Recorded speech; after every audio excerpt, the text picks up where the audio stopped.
niponye sasa Bwana.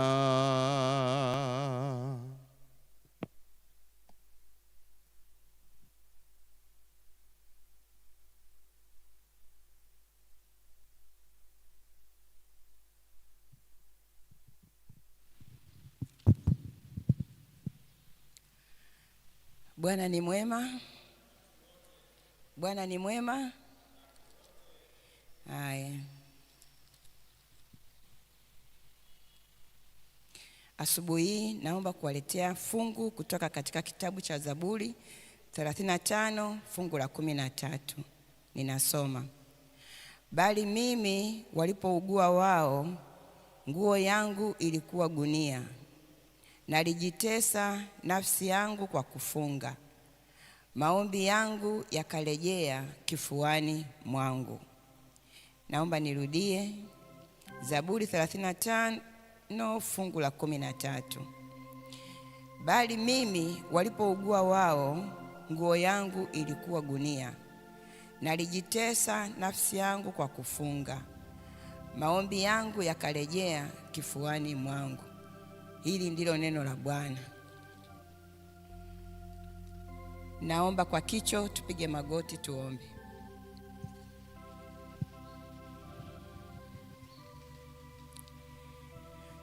Baba mtakatifu uishie juu mbinguni, jina lako takatifu litukuzwe.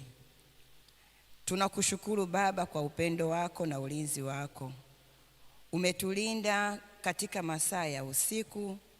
Neema yako imetuzingira, na sasa alfajiri Baba umetuamsha, kwa kuwa umetupenda na umetupa kibali machoni pako. Asante Baba kwa kutulinda, asante kwa kutuongoza katika yote. Baba, asubuhi hii tena tunakuja kwako tukiomba uongozi wako katika mambo yote, katika kazi tutakazoziendea baada ya ibada hii, katika biashara zetu, katika masomo na katika kila kitu ambacho umetujalia kutufanya sisi watoto wako katika kanisa hili. Tunakuja kwako Baba tukiomba amani katika familia. Tunakuja kwako tukiomba amani katika kanisa letu. Tunakuja kwako tukiomba amani katika taifa letu. Baba, mkono wako wa amani usituache, usitupungukie, kwani Baba, familia ikiungana na kanisa litaungana, na vile vile taifa litaungana. Tuondolee upepo wa chuki kati ya mshiriki na mshiriki, kati ya mshiriki na mwenzake, na katika mambo yote Baba ukatuongoze.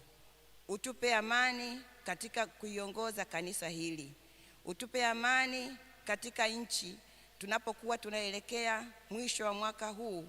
Baba, tunakuomba usituache sisi watoto wako tutangetange kama watu ambao hawana mchungaji. Nchi yetu imekuwa Baba katika mambo mengi, lakini kwa kuwa umetuchagua sisi kama watu wako, tunaomba Baba tuweze kuomba haja hii tuilete miguuni pako, na Mungu wetu katuhurumie taifa letu. Uendelee kutumisha amani ambayo imedumu katika miaka yote katika dunia hii, katika nchi ya Tanzania. Tunamwombea rais wetu na baraza lake la mawaziri na viongozi wote Baba ambao wanamsaidia. Baba, waweze kujawa na hekima na busara katika kipindi kama hiki, ili Baba nchi yetu isipasuke vipande vipande. Tunamleta mkononi mwako mchungaji Pastor Semba, atakaposimama tena kwa ajili ya kutuletea neno lako.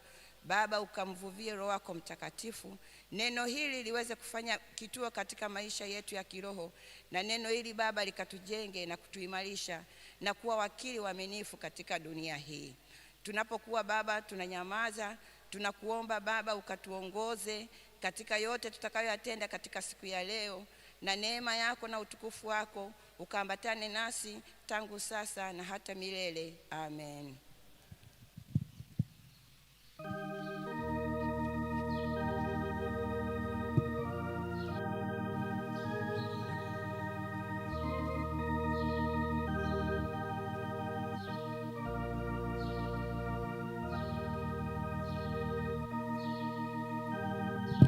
Wapendwa, Bwana asifiwe.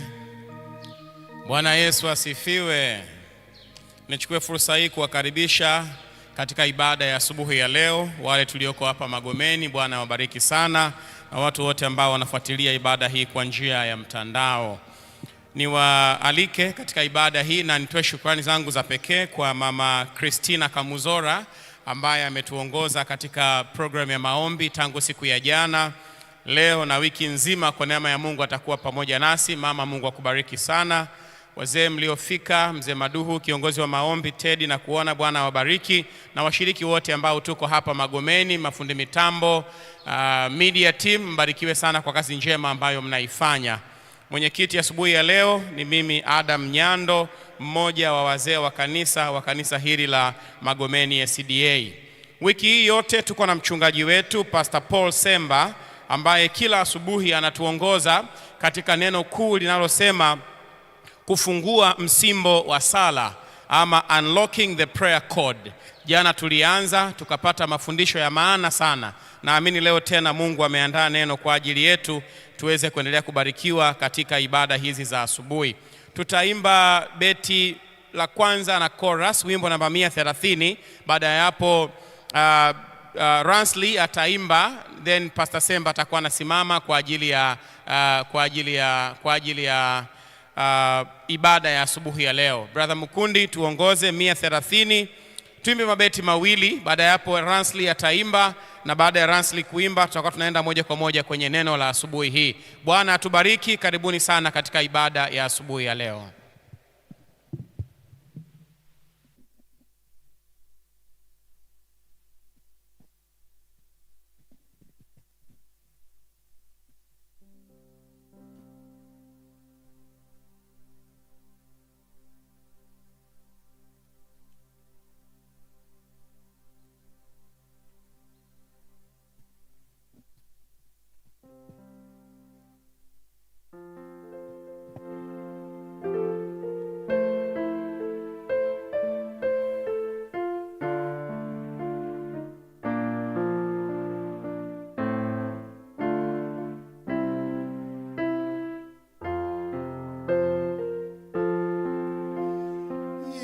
Yesu kwetu ni rafiki, waambiwa haja pia,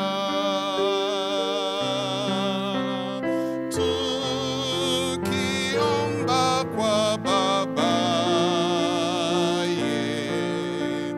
maombi asikia. Lakini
Thank you Lord for the blessings. Na asubuhi ya leo ni sunrise blessing. Asante Ransley kwa ajili ya ujumbe huo ambayo tumeupata asubuhi ya leo, unaokili Mungu amekuwa mfadhili na mtoaji. Uelewa wa walio wengi wanavyoniona tofauti na mimi ninavyomuona Mungu, na ametenda haya, ametenda hiki na kile, kama ambavyo ujumbe huo wa kijana amemaliza sasa kunena nasi asubuhi ya leo. Habari za asubuhi, hamjambo? Jana tulikuwa tuna maana ya sala, alafu dua na maombi ama maombezi. Prayer ama tunasema request, inquiry. Ndio maana kitufani Kiingereza kinatumia neno ask. Tutakuja kuiona huko baadaye kwenye kipengele hiki cha haja ambayo ni dua, lakini pia kuna intercession tunapokwenda mbele za Bwana kwa ajili ya watu wengine. Leo ni sehemu ya pili ya hilo somo kwa sababu ni maana. Na leo ni maana ya nini zaidi? Maana ya kufunga katika sala. Fasting and prayer. Kufunga kuna hitajika kufahamu. Somo hili lina sehemu tatu. Ya kwanza ni kutupatia muda wa kufunga unavyotajwa katika Biblia, ambayo hatusemi kwamba ndio kanuni, ila tunataja kumetajwaje kwenye Biblia. Duration of fasting in the Bible. Sehemu ya pili tutakuja kuiangalia. Sehemu ya kwanza ni muda. Biblia inataja vipindi 4. Na ninarudia, sio kanuni ila vinavyoonekana kutajwa. Kipindi kirefu zaidi ni siku 40. Kwenye siku 40 ni Musa na Yesu. Ukimwacha Elia alichokula kile chakula kwenye ile Wafalme ya kwanza sura ile ya 17, akielekea mlima wa Sinai kwa siku 40. Ukiacha hilo, maana haikuwa plani yake ya kufunga, badala yake alienda muda wa siku 40 usiku na mchana kwa kile chakula alichopewa na malaika mara 2. Musa anatajwa akiwa juu ya mlima kwa muda wa siku 40, uwepo wa Bwana umemfunika. Haikuwa plani yake Musa, maana Mungu ndiye alimwambia njoo nikupatie, na ndipo alipewa zile mbao 2.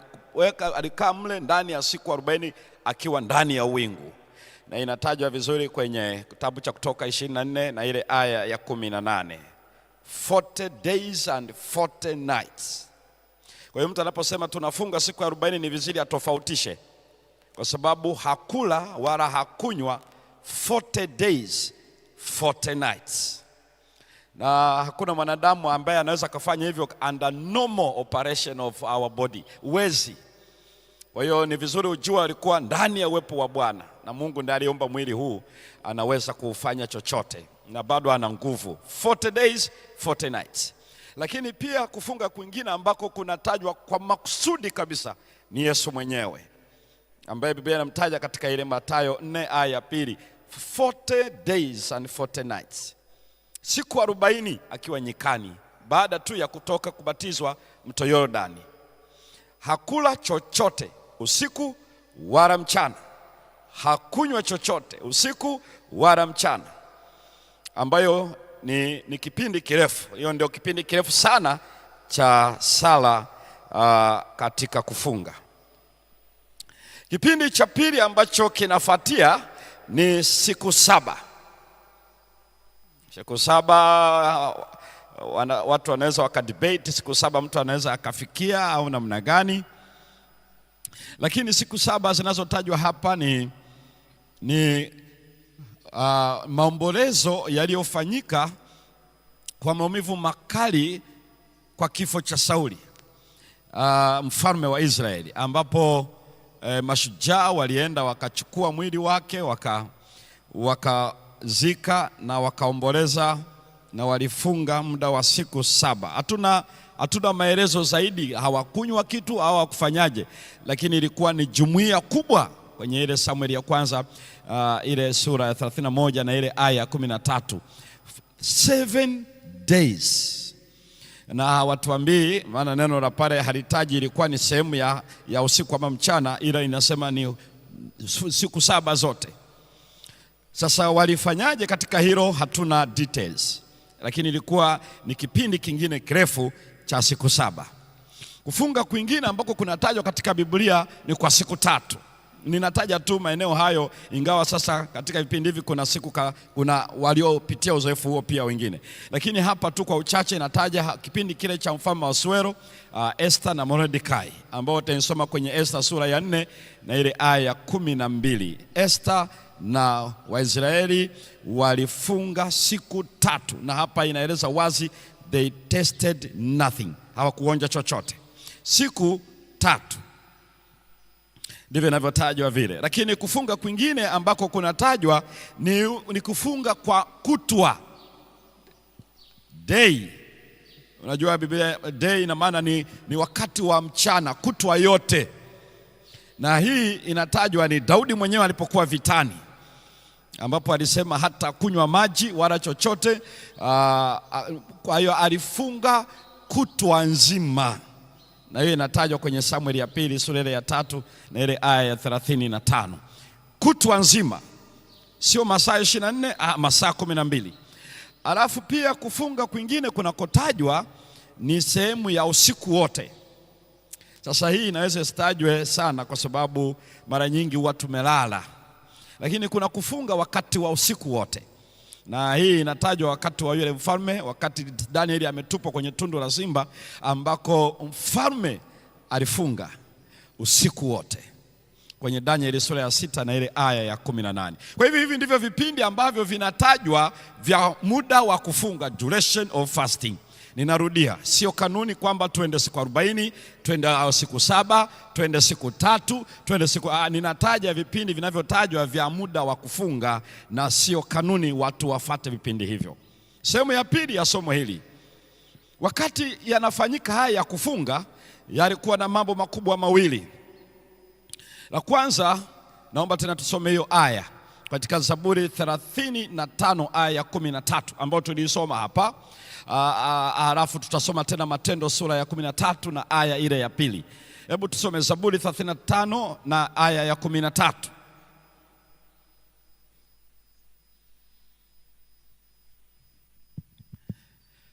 Kulikuwa kuna nini kwa huyu mtunzi wa wimbo huu anayefunga hapa? Nataka nikueleze tu mazingira ya usuli aliyokuwepo hapa, mtasali tu kidogo. Alikuwa na nini huyu mtu? Hebu soma tu hapo Zaburi 35:13. Biblia inasema bali mimi walipougua wao walipougua, nguo yangu ilikuwa gunia. Nilivaa gunia. Ni lugha ambayo ndio inakuja ile ya kufunga na kutesa nafsi. Sikiliza vizuri. Kwa hiyo anavua mavazi ya uzuri, anajiondoa kwenye shamra, anavaa nguo hiyo ya gunia. Nalijitesa nafsi yangu kwa kufunga. Nikatesa nafsi yangu, na aliitesaje? Kwa kufunga. Maombi yangu yakarejea kifuani mwangu. Kifuani mwangu yalirejea maombi yangu.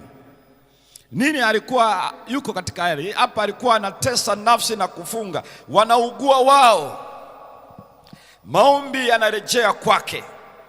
Alikuwa anafanya hivi kwa ajili ya nini? Ilikuwa ni mambo mawili. Ilikuwa ni kwa ajili ya uponyaji na kwa ajili ya wokovu ama ukombozi, healing and deliverance. Alikuwa anafanya hii affliction and fasting. Ndio unaiona pale. Nyingine ambayo inatajwa ni ile Matendo sura ile ya 13 na ile aya ya 2. Matendo 13 na ile aya ya pili. Basi hawa walipokuwa wakimfanyia Bwana ibada na kufunga, walikuwa wako kwenye ibada na kufunga, Roho Mtakatifu akasema, nitengeeni Barnaba na Sauli kwa kazi ile niliyowaitia. Wale walikuwa wanafunga ni katika ibada, wanamwabudu Mungu kwa kufunga. Kwa hiyo inatupetia jambo jingine hapa, na ndipo Roho Mtakatifu akazungumza. Sasa ni rahisi mtu kusema sasa kuna kufunga kwa ajili ya uponyaji alafu na kukombolewa. Iache tu kidogo, maana nitakuja kuielezea vizuri ni nini maana yake. Kwa hiyo uweze kujua vizuri tunapozungumzia kufunga. Nataka uone hii kwamba anatesa nafsi yake kwa kufunga, kama tulivyoiona ile Zaburi 35 ile aya 13. Na sehemu nyingine utaona inatajwa kutesa nafsi kwa kufunga, ila unaona tu neno kutesa nafsi, ambapo naenda kulielezea hilo neno linamaanisha nini. Kwa mtu anapofunga, lugha inayotumika anatesa nafsi, na nini maana yake kutesa nafsi? Maana ndio tunaangalia, alafu ndipo uangalie sasa kufunga Biblia inakokutaja mtu anapojihusisha hapo anamaanisha nini. Kwa hiyo ilikuwa ni sehemu ya pili, kunavyounganisha kufunga na kutesa nafsi. Sehemu ya tatu na ya mwisho ni hasa tafsiri ya hicho kinachotajwa hapo, kufunga na kutesa nafsi. Ni neno la Kiebrania linalozungumzia kutesa, ambalo Kiswahili tunatumia kutesa, utaliona sana, ama to afflict. Linaitwa ana. Ana hii ziko kadhaa. Kuna ana ya jina la Ana, alafu kuna ana hii, na alafu kuna ana nyingine. Kwenye matamshi ni ana, lakini herufi za Kiebrania ni tofauti, kwa hiyo usije ukazichanganya. Ningeweza kueleza hizo ana zinavyotamkwa alafu na maana tofauti. Herufi hizi ni tofauti kabisa, alfabeti ni tofauti. Hii ana ambayo inaanza na alef alafu ingie kwenye hiyo inayofuata, ndio inatafsiriwa kutesa. Na hebu soma kwenye, soma tena kwenye Walawi 16 aya 31, alafu nyingine hatutasoma, lakini iandike tu kwenye Walawi 23 aya 27, ingawa ziko aya nyingi kwenye kutesa. Soma tu Walawi sura ya 16 na ile aya ya 31.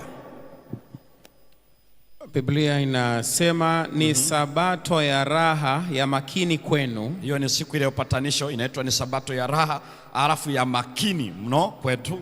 Nanyi mtajitaabisha roho zenu. Imetumika neno kutaabisha, neno lile lile ana, ni amri ya milele. Amri ya milele. Hapo hawajatumia neno kutesa.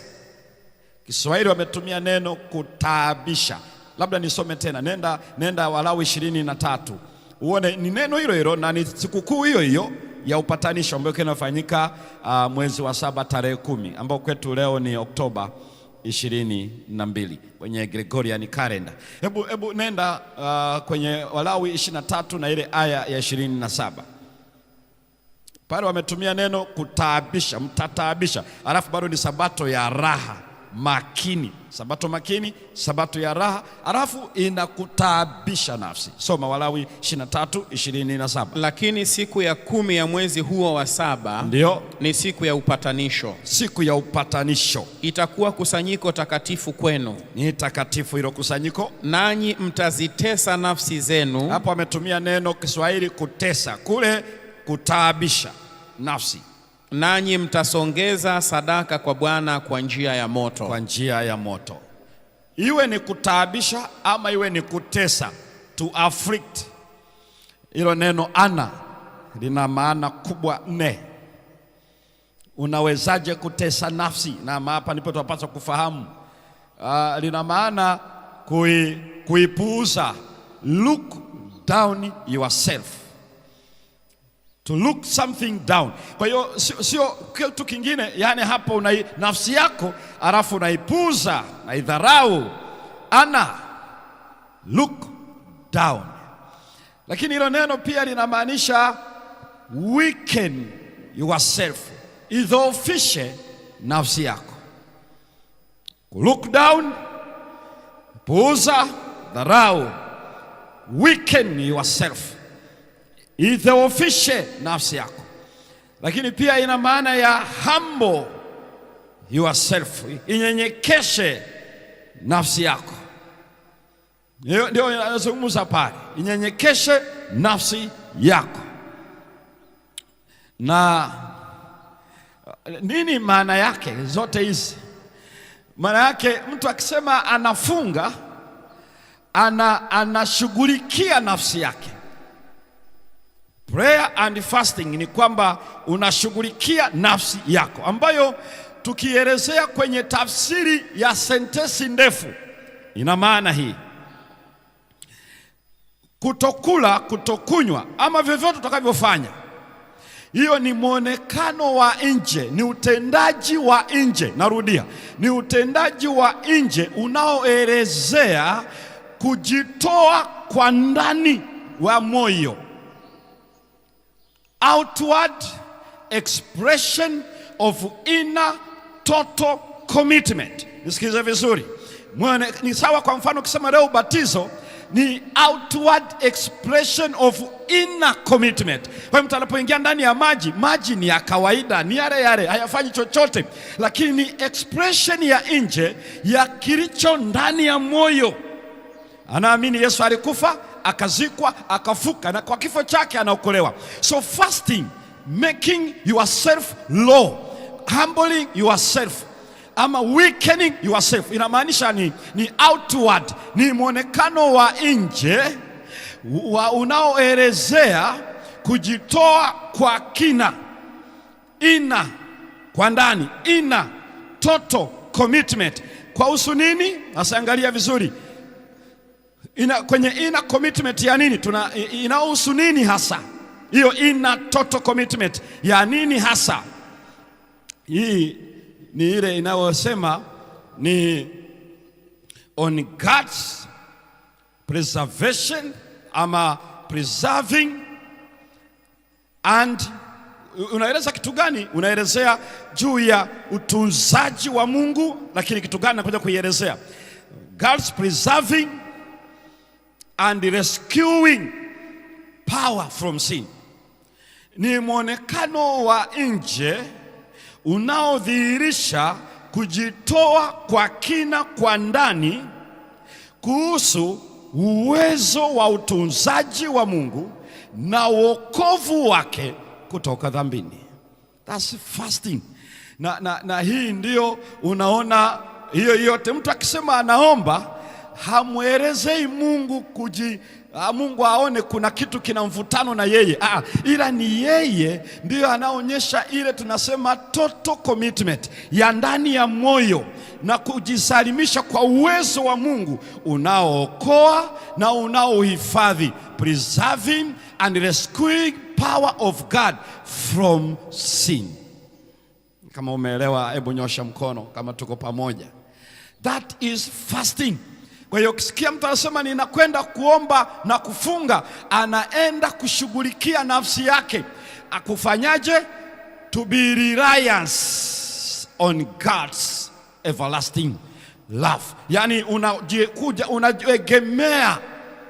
Hiyo ni unaonyesha kujitoa kukamilifu kwa ndani ya moyo na kuwa tegemezi kwa uwezo wa Mungu unaookoa na unaohifadhi moyo kutoka dhambini. Kwa hiyo kuna maneno makubwa mawili. Inner total commitment ni mtu anapofunga anaonyesha ndani ya moyo amejitoa kwa Bwana.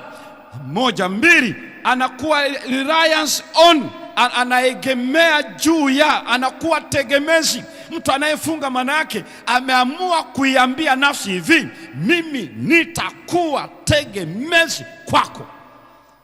Ndio maana yake. Hamwambii Mungu hivi, ingilia kati, ondoa 1 2 3. No, fasting haimwambii Mungu what to be done.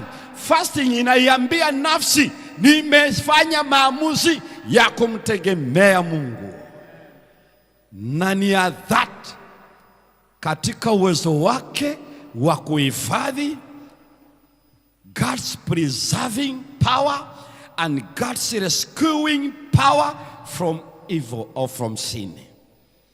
That is fasting. Ikiwa sala haiwezi kuendelea hapo, it's ridiculous. Hiyo ni kebei kubwa mbele za Bwana.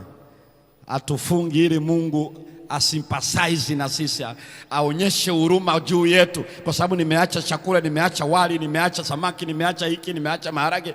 We can never lose God's sympathy because we are not eating or we are not drinking. Never. Fasting enact upon our own flesh, our own body, our own self and quote. Kwa hiyo ndio unaichukua nafsi ambayo siku zote inataka mapenzi yake, saa hii unaifanya iwe very weak. Kwa hiyo mtu nafanya kufunga, manake unaifanya iwe very weak.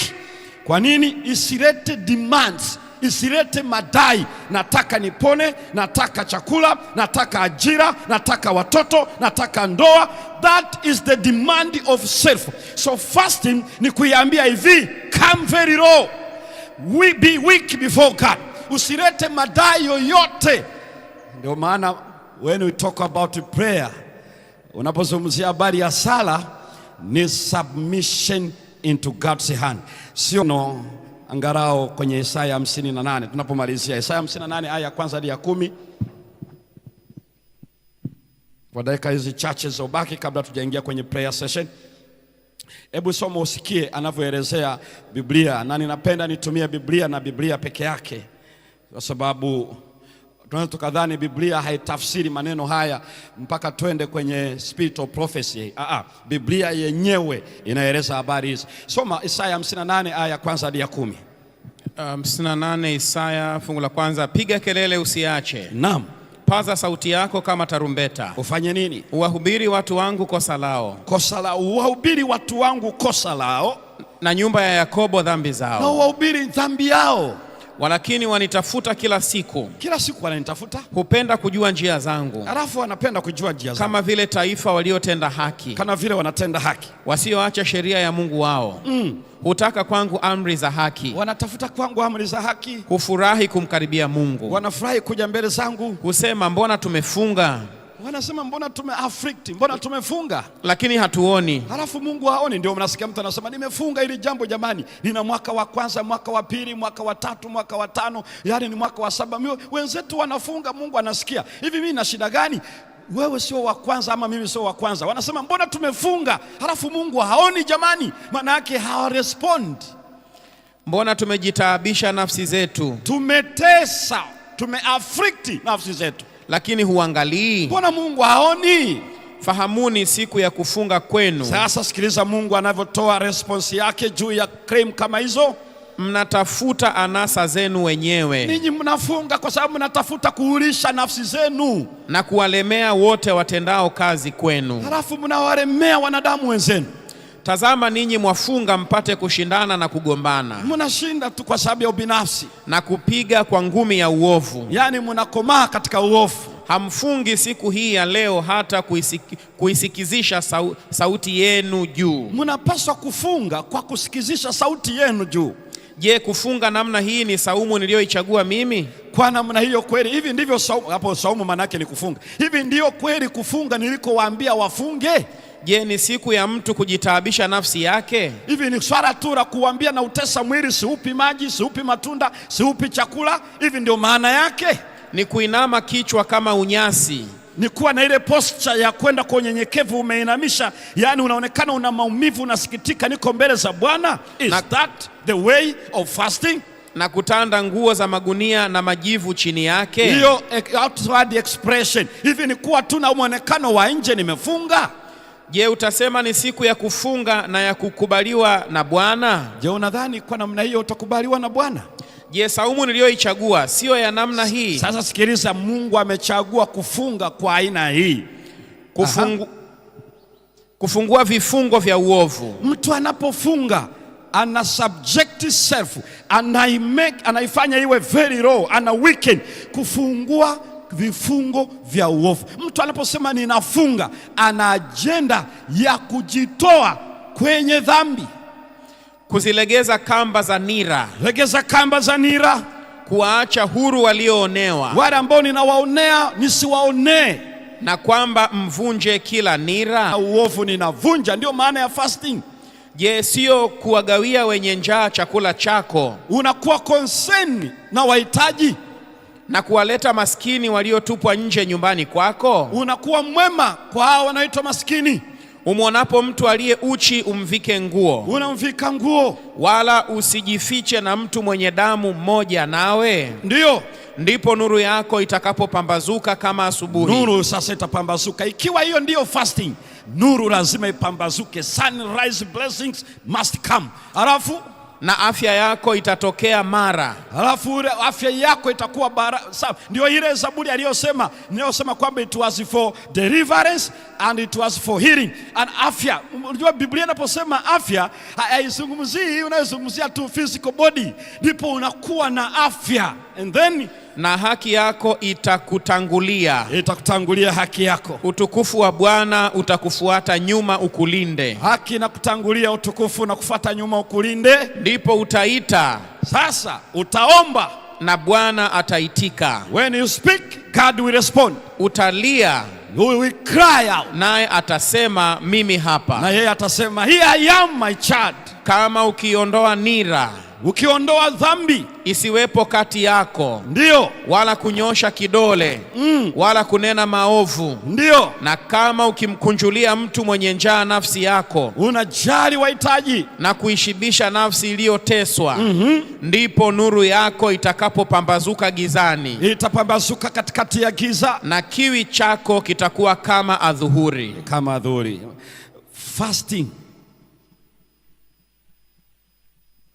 Fasting kama ilivyo sala, ina act upon the one praying, upon the one fasting. Mtu anapoomba, mtu anapokuwa kwenye sala, mtu anapofunga, anashughulikia shida yake mwenyewe. To afflict our own self, sio kuinduce kitu fulani kwa Mungu. Ni kujiondoa katika uovu. Kama mtu anaangalia pornography, fasting maana yake anataka avunje hiyo nira. Kama mtu sio mwaminifu wa zaka na sadaka, when we fast, ni madai ya nafsi, ndio maana yanatumia, anakanyaga kanuni ya Bwana. Bring yourself low, weaken, ifanye iwe dhaifu, kwa sababu inakuwa so strong mpaka inavunja. Look down self. Hii ndiyo fasting. Na leo fasting nasikia niko mlimani, nina maombi ya siku 7. Ameacha msosi, yeye anadhani kutokula ni kumpush Mungu afanye kitu kwake ili apokee kitu kwa Bwana. That is not fasting. Tunaacha kula na kunywa, sio kumwambia Mungu ninakupenda. No. Biologically una stabilize your mind, akili yako inakuwa active, na hiyo ni kitu cha kawaida kabisa. Hata kwa mwanafunzi anayetaka kuconcentrate kwenye kusoma, anatiwa moyo asiwe full tank, kwa sababu ukiweka mzigo kwenye tumbo, mfumo wa damu unaenda kwa wingi kwenye misuli inayohusiana na tumbo, kwa sababu ndio kazi iko ya kuyeyusha chakula. Na ndio maana mtu anapokula akitulia anasinzia, kwa sababu oxygen inakuwa ndogo kwenye brain. Kwa nini inakuwa kidogo kwenye brain? Kwa sababu kazi kubwa iko kwenye tumbo ya uyeyushaji wa chakula. Ndio maana unasikia kusinzia. Hakuna mapepo, ni biolojia. Kwa mwanafunzi anayetaka concentrate kuna mtihani ama kuna kazi, kuna topiki ambayo hajaielewa, ikiwa anataka akiliwe angavu, damu isigawanywe, oksijeni isiwe ndogo kwenye brain, asile chakula kingi, ale simple diet, ili aruhusu mind to be active na concentration. Fasting, tunaacha chakula, sio kwamba Mungu aone tunakupenda lakini tumeacha chakula. Maana yake to bring your mind, ili uwe concentration yako ku make yourself low. Remember, ni outside expression of inner total commitment and reliance on God's preserving and rescuing power from sin. Ni mwonekano wa nje unaoelezea ule kujitoa kwa ndani ya moyo kwa Mungu, kuwa tegemezi kwake katika uwezo wake wa kuokoa kutoka dhambini na kuhifadhi moyo kutoka dhambini. Amani ya Bwana iwe nanyi kwa jina la Yesu, amina. Tusimame kwa ajili ya sala.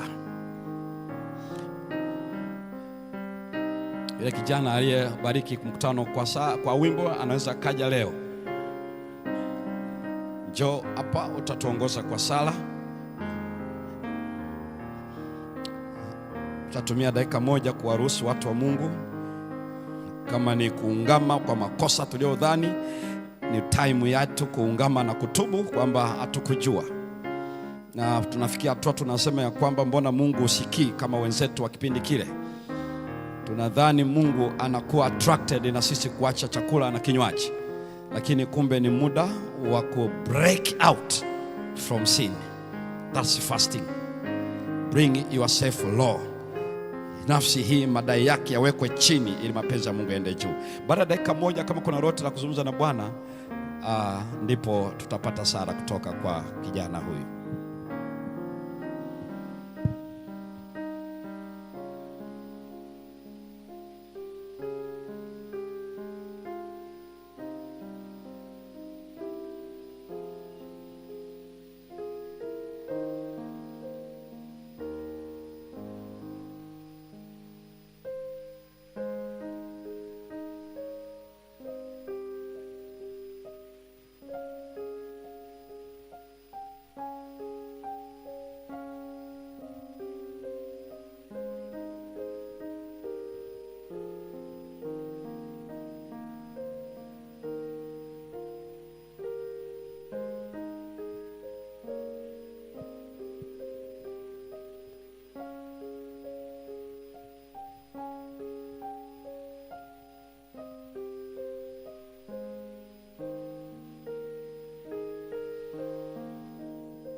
Tuombe. Baba yetu mbinguni, asante kwa kutupa siku ya leo. Asante kwa kutupa uhai na uzima milele. Tulipokuja hapa asubuhi umetupa maneno ya uzima. Mungu tusaidie, tuwe na hekima na kicho mbele zako. Tusaidie katika majukumu zetu. Tusaidie wanaoumwa waponye. Mungu tusaidie, tuwe kama watu kwenye Biblia, tuwe na upendo, tuwe na amani. Tunaomba katika jina la Yesu, amina.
Basi wale wenye sadaka, sanduku liko hapa mbele, na wale mlioko mtandaoni mnaweza kutoa sadaka zenu kwa njia ya mtandao kupitia namba ambazo zinapita kwenye skrini yetu. Tumefika mwisho wa ibada yetu asubuhi ya leo. Mungu awabariki sana mliochagua kuja hapa kanisani, idadi ya kupendeza kabisa. Bwana awabariki sana. Tukutane tena jioni kuanzia saa 11:30. Pastor Semba atakuwa hapa, na kesho asubuhi saa 12 kamili tutakuwa na ibada nyingine ya pekee tunapoenda miguuni pa Bwana. Tuenende kwa amani ya Bwana kinapotuongoza. Bwana atubariki sana.